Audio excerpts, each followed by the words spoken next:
В момента в Държавната агенция за закрила на детето работят 80 човека. Занимават се с контрол по спазването на правата на децата във всички ясли, детски градини и училища, както и домовете за изоставени деца с увреждания. Там работи и спешен телефон за сигнали за насилие на деца. На този етап никой не знае какво ще се случи с агенцията, но оттам смятат, че реформа трябва да има. Само в този формат на анализ и широки дебати с участието на ангажираните органи по закрила, неправителствения сектор, мисля, че би могло да се създаде една добра институционална система, която е в интерес на децата. Трябва да бъде абсолютно ясно кой управлява отделите за закрила на детето на местно ниво.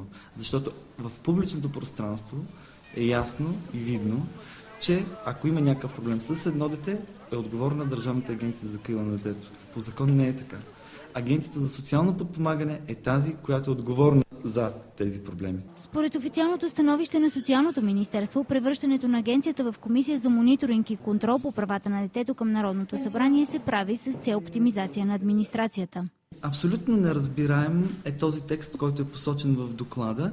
Това е неправилно юридически, няма такава терминология, няма такава правна рамка. Преди дни заместник социалния министър каза, че закриването на агенцията не означава, че тя е неработещ орган, но системата за политиките за детето се нуждае от спешни промени. Всички анализи до сега показват, че нещо в тази система не работи добре.